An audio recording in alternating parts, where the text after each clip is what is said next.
Olá, Simone. Tudo bem? Acho que você deve estar com o Nicolas aí do lado. Eu vou explicar de forma sucinta e direta aqui o que é necessário para resolver a questão de número 2, onde a gente tem um triângulo, ok? Observe que nesse triângulo, Nicolas, eu tenho identificados o grau de um dos ângulos no vértice B de 45 graus e o segundo ângulo no vértice C de 30 graus. Eu tenho, de forma proposital, dois lados exatamente opostos a cada um desses ângulos.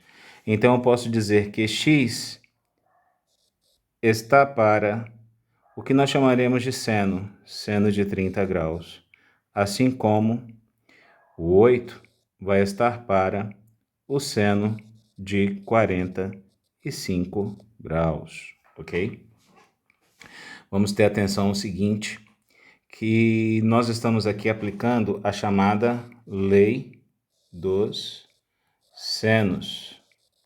E corresponde exatamente à segunda fórmula que a professora colocou na prova. Ela ajudou vocês, na verdade, né? Não importa se o seno no numerador ou no denominador, desde que estejam na mesma direção. Vamos voltar lá à questão. Nós temos assim que a medida de x está para o seno de 30.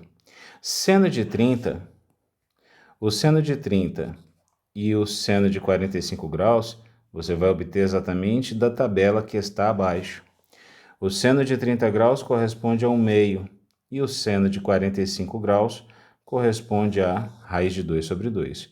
Vamos levar esses dois valores para a fórmula e assim proceder com o cálculo.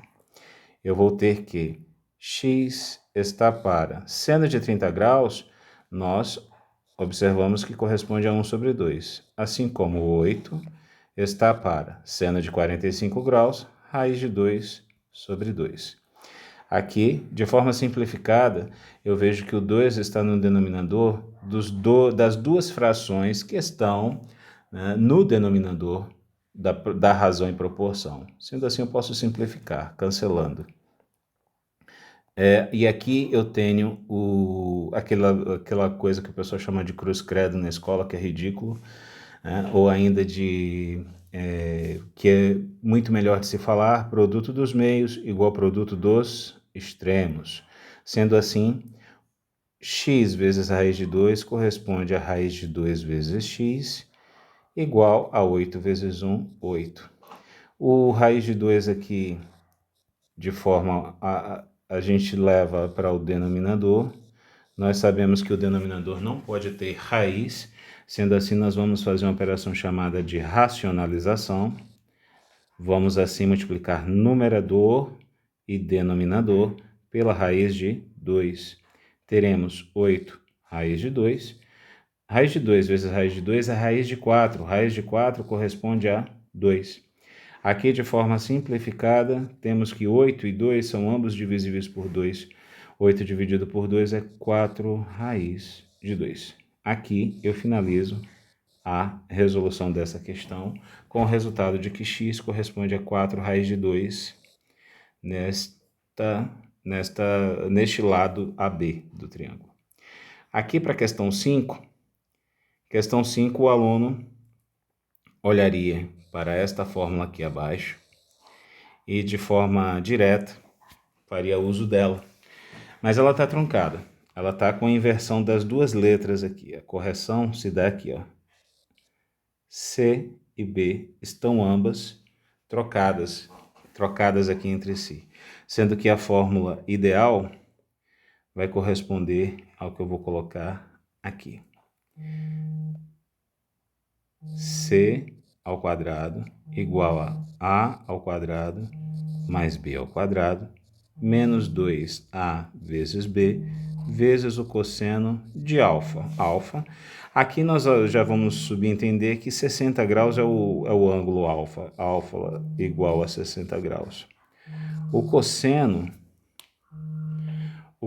de alfa, cosseno de 60 graus, vai ser igual a 1/2, e isso também você observa na tabela. Cosseno de 60 graus corresponde a 1 meio. Você traz esse valor para a fórmula, certo? Aí, só um minuto, tá? Continuando aqui, eu vou ter que C ao quadrado corresponde à medida que queremos saber de x. X ao quadrado, então, vai ser igual esse x ao quadrado. Os dois lados, A e B, são exatamente adjacentes.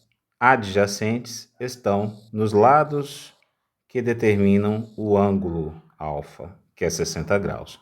Sendo assim, A igual a 5 ao quadrado, mais B ao quadrado, 7 ao quadrado, menos 2 vezes quem? Vezes o 5, vezes o 7, vezes o cosseno de 60, eu vou colocar formalmente aqui, cosseno de 60 graus, e vou substituir mais abaixo, ok?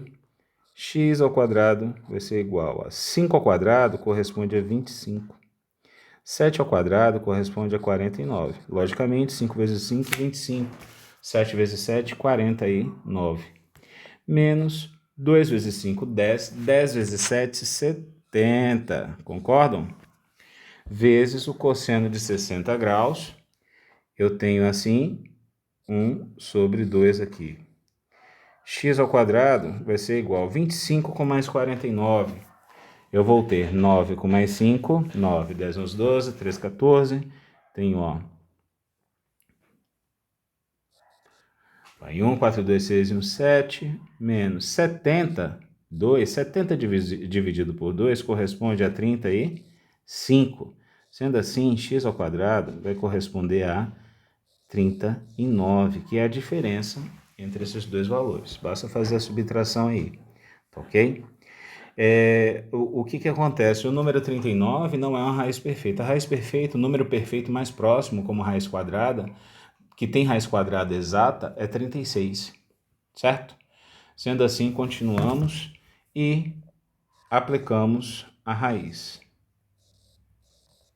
Como uma operação matemática aqui, onde a potência se transmuta em raiz do membro seguinte. Essa potência passa para o outro lado com o que? Uma raiz. Sendo assim, eu creio que eu finalizei aqui a explicação das duas questões e condenando a fórmula que a professora colocou errada. Ok? As outras questões eu creio que estejam fáceis de assimilar e as respostas estão no arquivo que eu já compartilhei. Forte abraço.